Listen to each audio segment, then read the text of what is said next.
So this is late November in 89. They had spent 6 weeks in a van with the Tad band. So you have two bands in a van traveling, crisscrossing Europe, getting super fried, right? So we get this message that Kurt is not doing well. Like, he is emotionally distraught. He's really fried. We know that there's this big showcase in London in a week, and we've got to get him to the show. So John and I scraped up some nickels and flew to Rome and met the band there. And I remember walking into the club, and Kurt was pretty receptive. We had some dinner. Things seemed to be going okay, but that night Kurt had a breakdown on stage, climbed a PA, threatened to jump, came backstage, told the band that the band was over. They was breaking up the band. He literally, I'm just going to say, had a nervous breakdown on stage.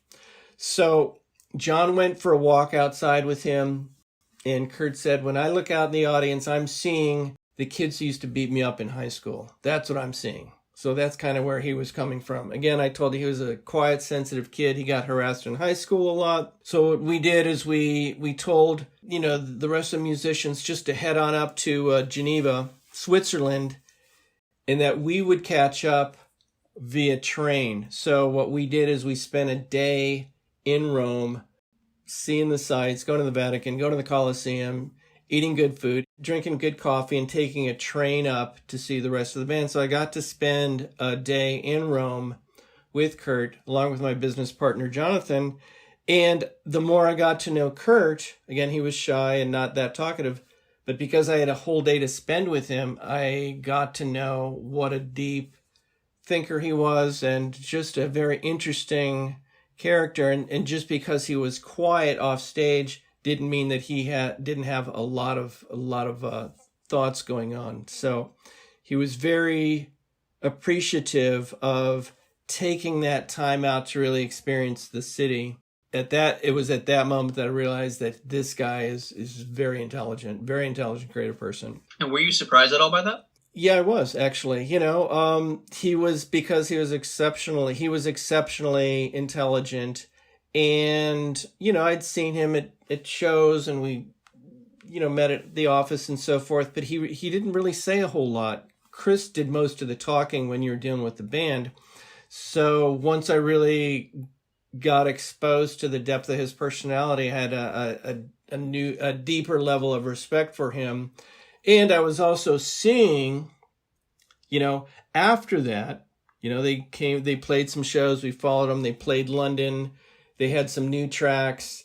Their show was dialed, and you could just see that the band at that point, by late 89, they were really coming into their own, and Kurt's songwriting was really getting more dialed. It was a turning point for me because up until that time, most of my focus was on Mudhoney. I knew those guys. They were killing it.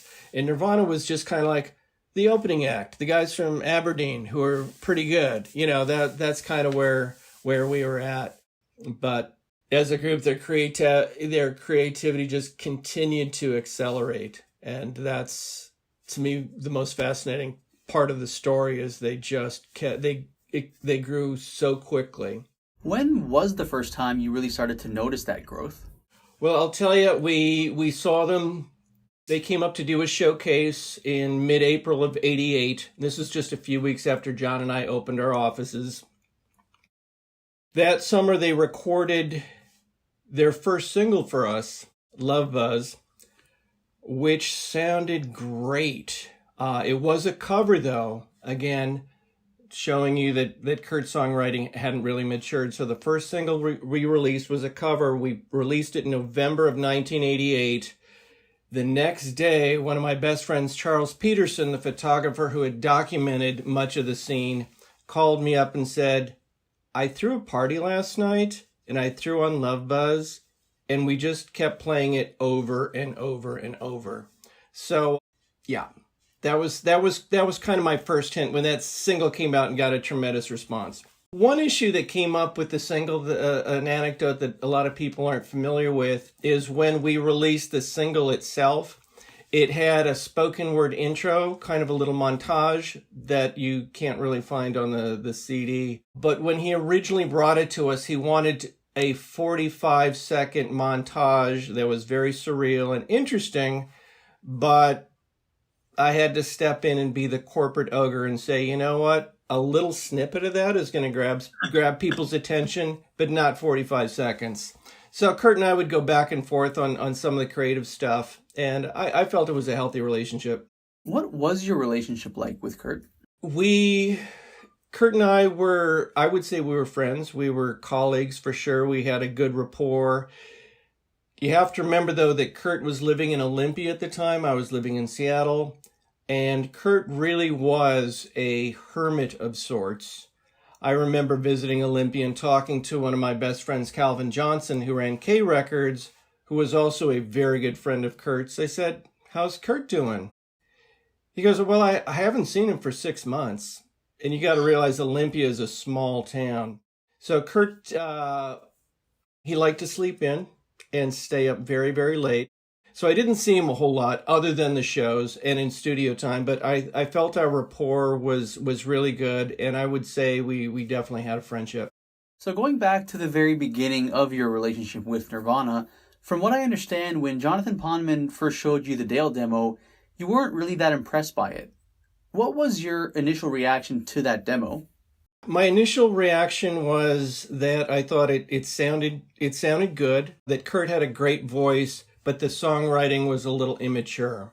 That was my take. And I still feel that in reviewing their first album, Bleach, I'd say the same thing. There are a couple of classic tracks on there. I think Blue and About a Girl in particular really stand the test of time. But to me, the real star of that album is actually the producer, Jack Endino, because he created a record that just grabbed people with its essentially with its vibe and its presence. And he recorded for $600. So to me, Jack's the real genius behind that album. Kurt had a great voice, but the amazing thing about working with Nirvana is watching them grow and develop and get better and better and better. And that was an amazing thing to experience. Thanks for watching, guys. If you like what you see, make sure to subscribe for more. All the videos on this channel are original. I'm the one conducting all the interviews and editing all the videos together. So if you guys like what you see and you want to support, the best way to do so is honestly just to subscribe. Lots more to come.